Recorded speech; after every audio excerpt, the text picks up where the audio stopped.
Welcome back to Your Mic. My name is Freddie Cruz, founder of Speke Podcasting. And today I'm joined in studio by my friend Ozeal DeBastos. What you got to know about Ozeal is that he is an OG podcaster, all right? He's been at it since 2012. And what he has done is he has transformed his grassroots hustle as a musician back in the day into a thriving podcast community of over 4,500. During this episode, you're going to learn how offline and online strategies ignite real engagement. You'll discover why showing up consistently builds trust and momentum, and you're going to master the BAM method: brand, audience, and monetization. Ozeal is going to be one of 4 workshop hosts at SpeakFest 2025. His workshop is called Build Your Podcast Community. And you can grab your tickets for SpeakFest at speakpodcasting.com/SpeakFest2025. My man Ozeal, you've got a podcast community of more than 4,500 podcasters. What is the most common question you get that you wish they would just understand after you answer it the first time? Is, how do you grow a community like that? How can you engage a community? A lot of podcasters, one of the things that they don't think about is when they launch the podcast, where are all the downloads? And it starts with really understanding your community and where your audience is at. Mm-hmm. And it's not just I'm going to launch my show and people are going to listen. And I'm going to post an audiogram on Instagram with the waveforms. Like, that's the first part, right? The first part is actually launching the podcast, kind of like the Nike slogan, just do it. But I love the idea of now, we're in 2025, of really taking the audience first approach, of really understanding, before I launch this, is there an audience that would be attractive to what I'm trying to provide? What transformation are you trying to provide? And then starting there and knowing where they're at so you can engage them even before you launch the podcast. Transformation, pain points, all that stuff, man. All matters. Yeah. How quickly did you get to 4,500? Because that is impressive. Freddie, it was through in-person events. So back in the day, I was a musician and I learned how to organize a lot of local events. And even during that time, we had the alternative hip hop funk band, and we were like a live instrumental band. At the time, we didn't have a lot of bands that were doing that. So where I'm going with this is that I had to create a community early on for people that really appreciated that type of music. So I started hosting my own events. And from there, I started hosting events for different niches and different business industries and entrepreneurship. So when I started Pod Houston, it was a meetup. It was actually a workshop. And from the workshop, people were like, well, when's the next thing?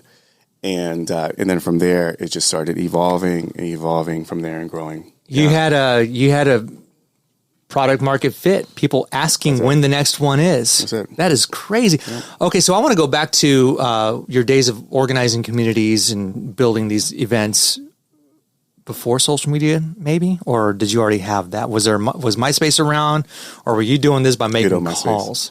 Yeah. No, it was MySpace, post. Even in MySpace, I was even organizing local events through just connecting with people. So, yeah. And then it was just got into it. And I think, to me, and I feel like even now, Freddie, we're getting in this space where I'm always even encouraging content creators of any kind to not only think about the online strategy, the social strategy, but really thinking about the offline strategy and what can we do to create that in real life in-person event experience. And now we're seeing podcasters take their shows on the road, which is exciting for me because I'm like, I used to do that as a musician. Yeah. But we're seeing now a craving for real human connection, especially in the era of AI. I think it's going to be important for podcasters to start thinking about audience outside of just the microphone. One of my favorite writers, Jack Carr, who also has a podcast, has said something regarding AI that has always stuck with me, and that AI doesn't have a soul. And so that goes back to the human connection because, we do. Well, 99% of us do have a soul, right? And it's all about building the relationship, nurturing it, fostering it, getting people to want to go to the next thing.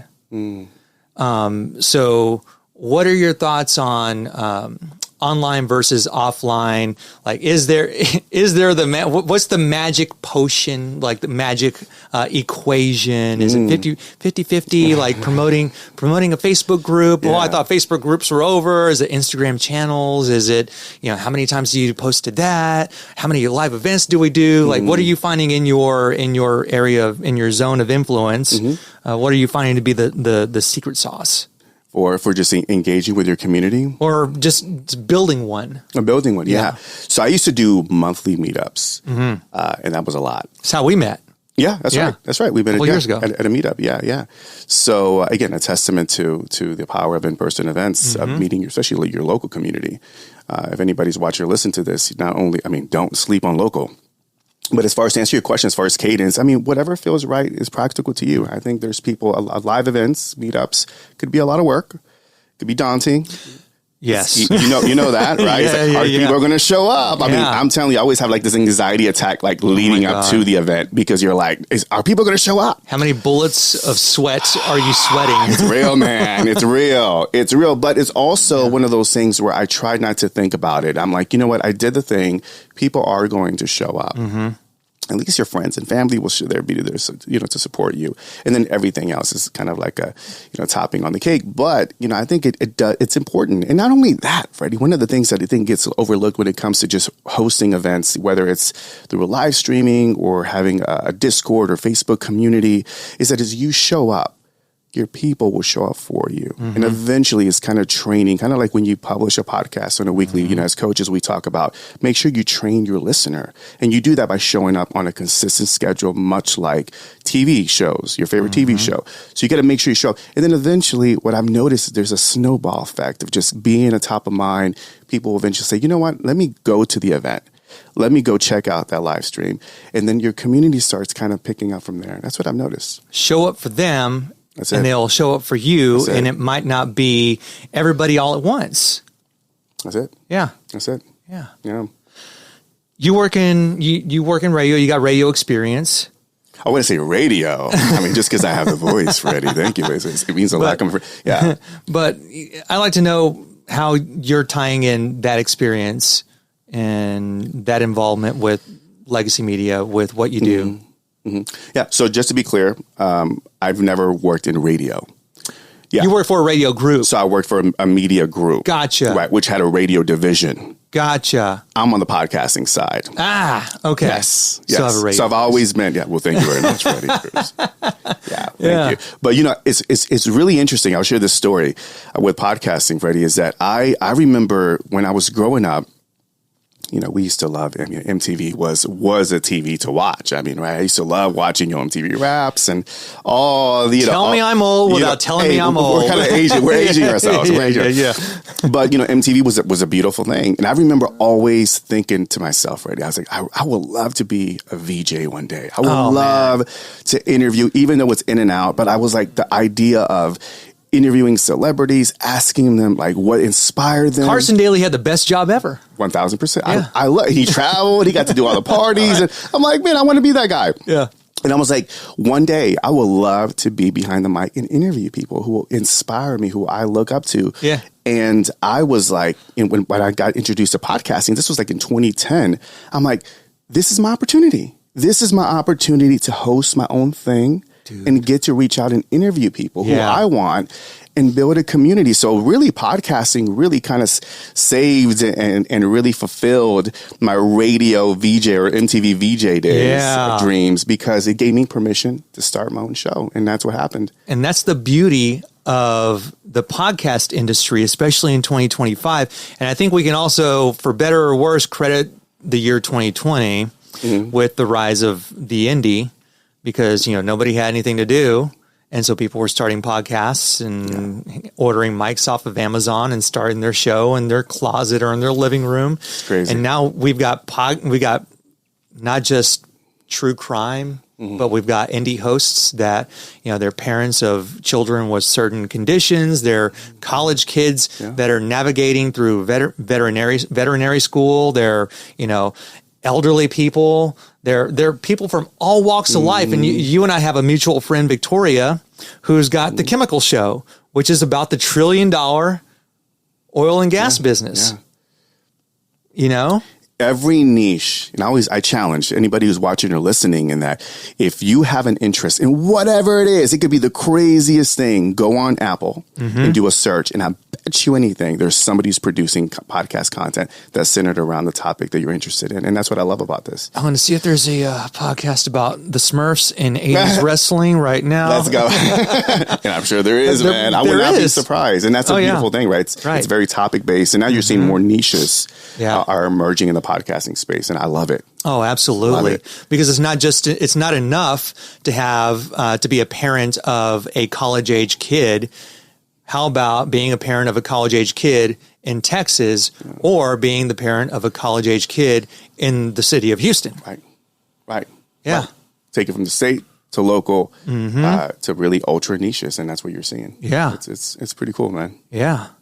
What has been your favorite thing about your podcast journey, like ever? Wowzer. My favorite thing. You know what? The conversations, Freddie, like I really, really genuinely enjoy having conversations. I think the best podcasters are the ones that go into it with just a great sense of curiosity and just really just want to sit down and have a conversation. Like this is a conversation I feel like even if we're not having the microphone or the camera, I feel like you and I can kind of chop it up and just talk. And I love that. Yeah. I love that.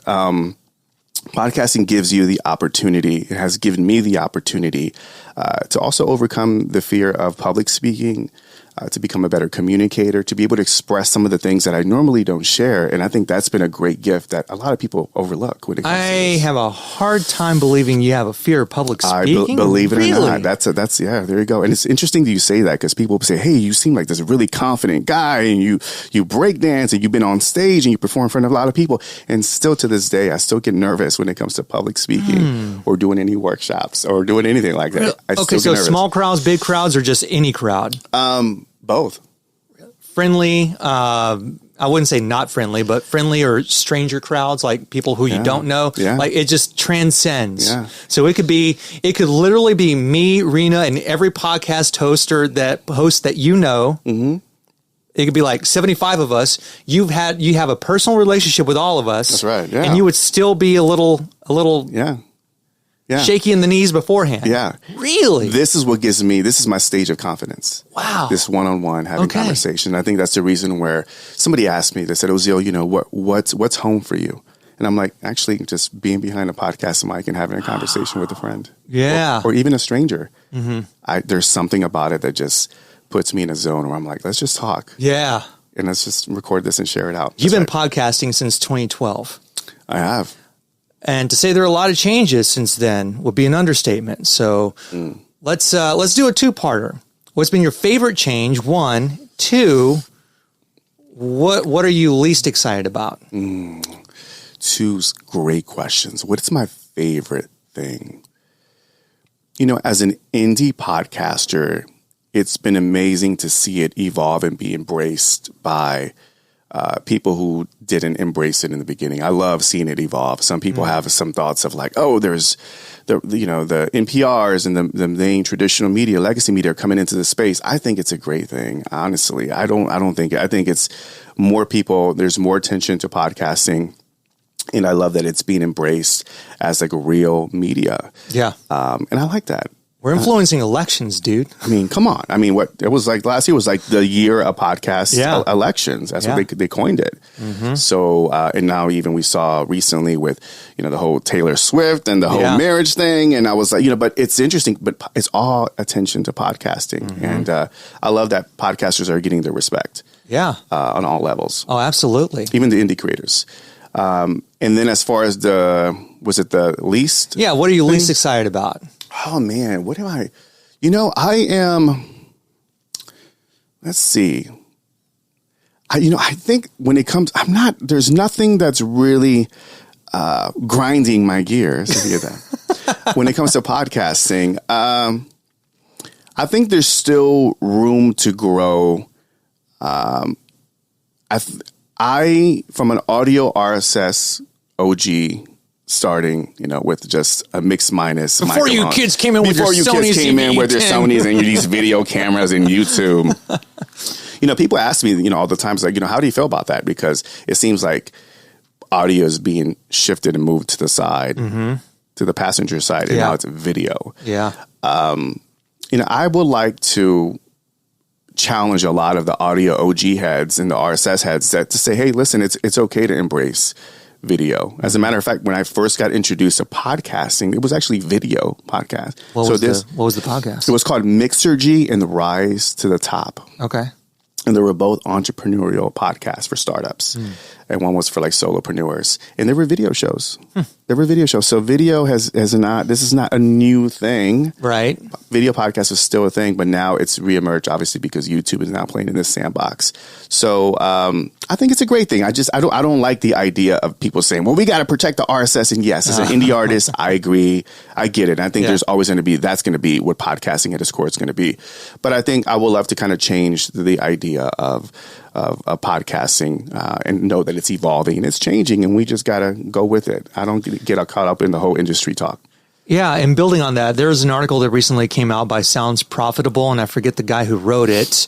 I'll look it up, put his name in the show notes, and link to the article. But he talked about how just under half of podcast consumers on YouTube are actually listening to podcasts instead of watching. Wow. Conversely, 30% of Spotify podcast consumers are watching.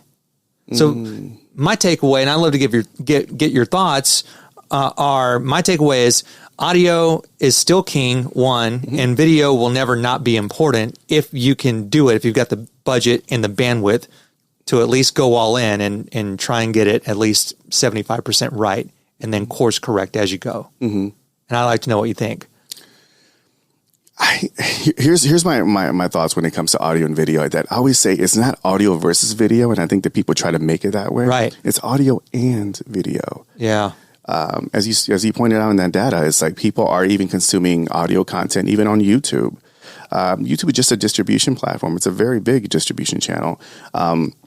But I don't fight. Wherever the listener is at, you meet them where they're at. And that was a common theme that was shared in podcast movement last year. And they talked about it this year, is that it doesn't matter about what we think. The market speaks. Right. So if they're there, find a way to get your content to them.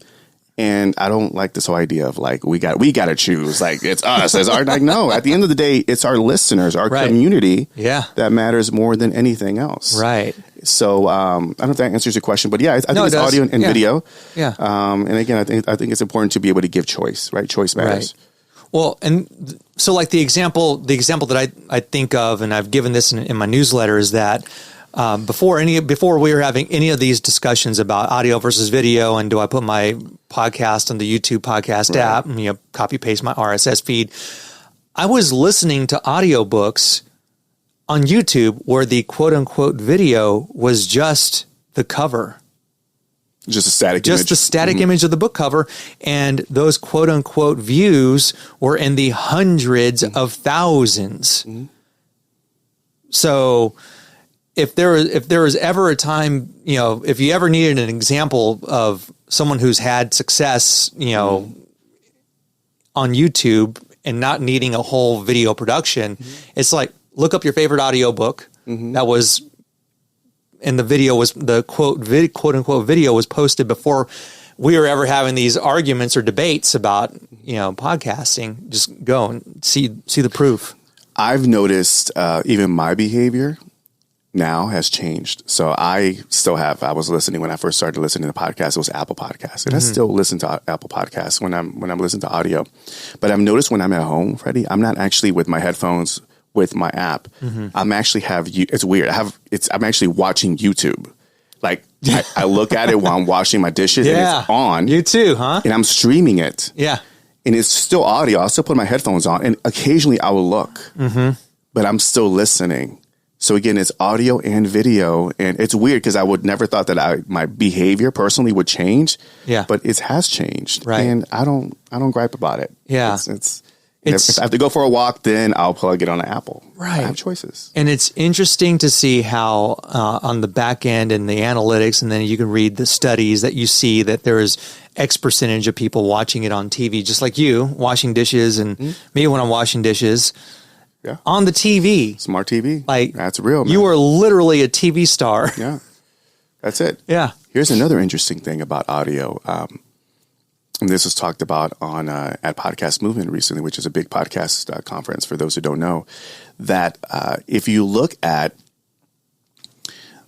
the back-end consumption rate, the retention rate when it comes to audio, it's still 15-1 audio over video. Oh, yeah. So you will look at the audio analytics because we have to look at that as well. So we like to point out, yes, podcasters should get on video for branding, for brand awareness, for visibility, for obviously the YouTube discoverability, for sure. However, it's interesting to point out that the data shows that the audio retention rate, if it's 60, 70%, if you look at the video, aka watch time hours, which is equivalent on YouTube, maybe 2 to 3 minutes. Yeah. So I want to point that out. And I think that's a really profound insight because when people think audio is dead, I'm like, no, attention is still in retention in audio. Audio is still king. Oh, yeah. Video is still kind of a brand play and visual, but people don't stick around as much on video versus audio. And I think it's important to distinguish that. Oh, absolutely. And I think that's even more important when you're talking about a niche podcast that, you know, if we're talking about 90s wrestling and the Smurfs earlier, right? So we're talking about two very niche things.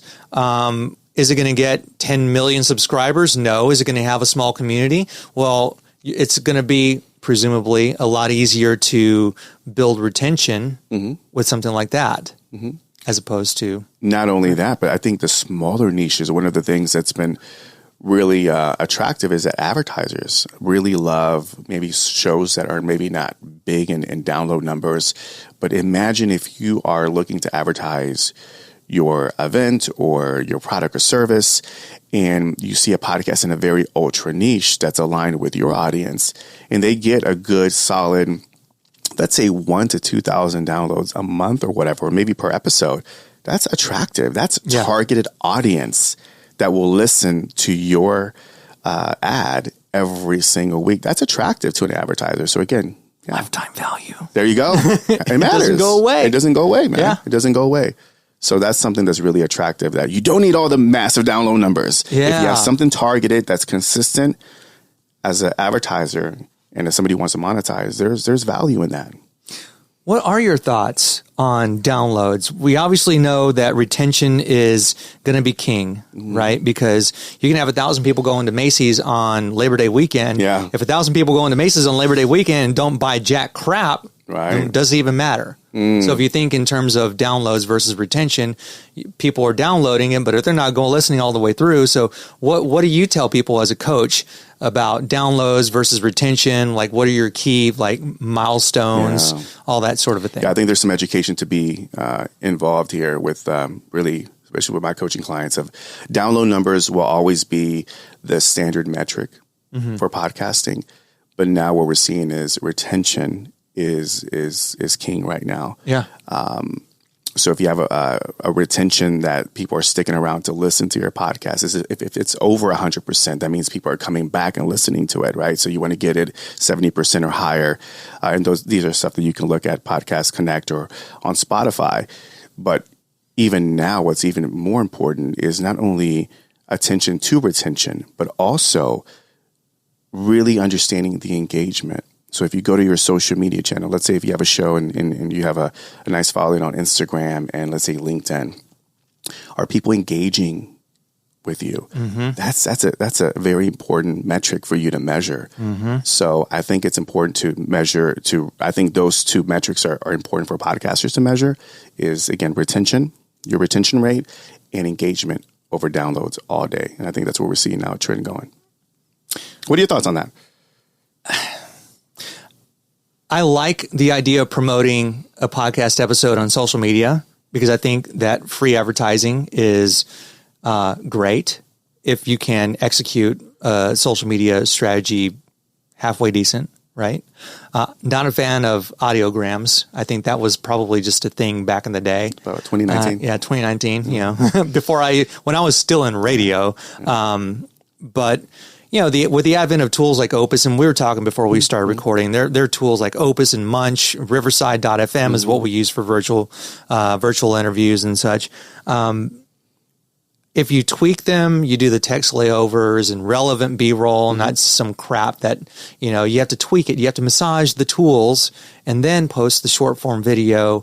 And only if there's something relevant to your social media audience does it really make sense. Because at the end of the day, if Ozeal and Freddie are scrolling on Instagram on a Friday afternoon, it's 4:00 and we're ready to wind down, we want to watch dog videos or something about entrepreneurship, are we really going to make the extra effort for John Doe, who has his podcast clip, like, oh, well, I was scrolling for dog videos and entrepreneurship, but let me see, I'm just going to go ahead and click on John Doe's LinkedIn profile, link in bio, and then open up the app and go and put my earbuds in and listen to the episode. That's a lot of extra steps. So you don't think social media really has much of a punch when it comes to marketing your show? I think it's just branding and awareness.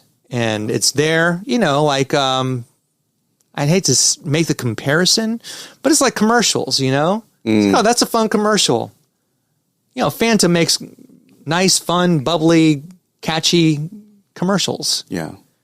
Chevy does too. I don't remember the last time I bought a Chevy. That's a good point. That's a good, great analogy. Amazing commercials. Yeah. But speaking of analogies, and I would love to pick, because I knew when we were going to get you in here that I wanted to talk about this.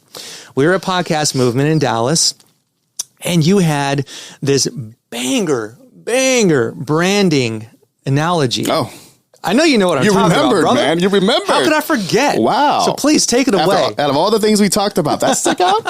I must be doing something You're right with that. Genius, baby. Come on, man. That's cool, man. I appreciate it, man. Yeah, let's talk about that. So I shared with you at Podcast Movement that one of the a method that when I coach clients or I teach workshops is the BAM method, which is a BAM, and it stands for brand, audience, monetize. So I always teach new podcasters, and I think this is a really good exercise for even, podcasters that have been established, of really kind of doing an audit and really understanding, do you have this in these steps? So first you build the brand. And in brevity, what I mean by that is that if you really dial in your vision, your mission, who you are, and who are you going to serve, right? What transformation are you going to give to the second step, which is your audience. And then you attract your audience through a solid, dialed in, clear brand messaging. You will attract your community, your audience. And that's how you attract a community, and you build it up through newsletters, through social, live streaming, different elements that will bring in-person events, right? There's different ways where you can build a community. And then the third thing is you monetize. And I think I've had a lot of back and forth with a lot of experts and gurus about this, because I always say, Freddie, people try to get into podcasting because they want to make a buck. They want to make money. And I said, choose a different hobby, because this is going to be a different. And if you do, it's a marathon. Exactly.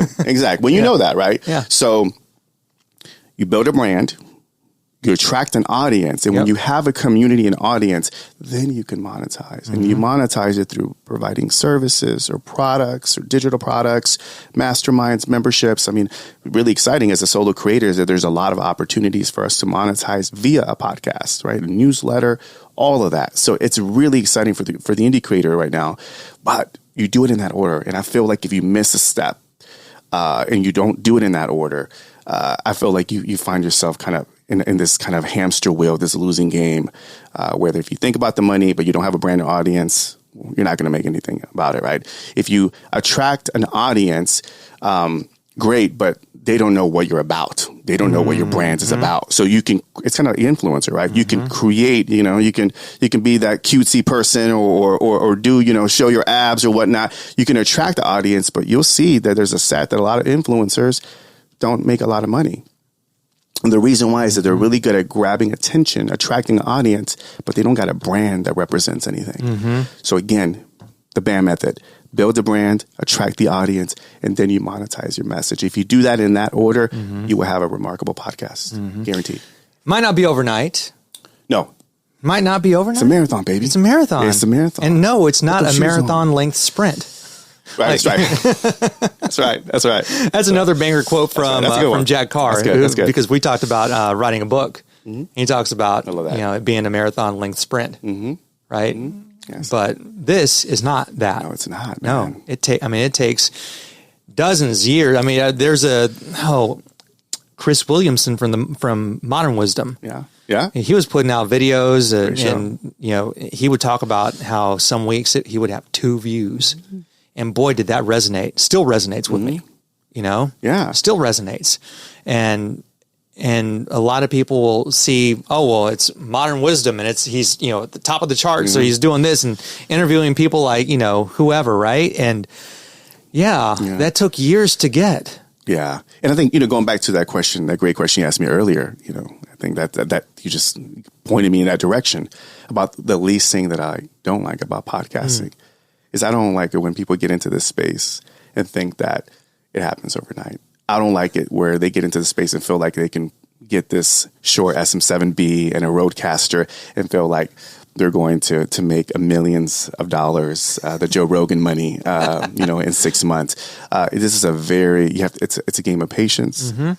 It's a game of being of passion, of being persistent, of really understanding that it's really not about you. What's happening is that you could do this because you're passionate about the topic, but what's happening is that you'll burn out. But if you really want to build a brand and community and potentially monetize, you got to make sure audience first. And I think a lot of podcasters think creative.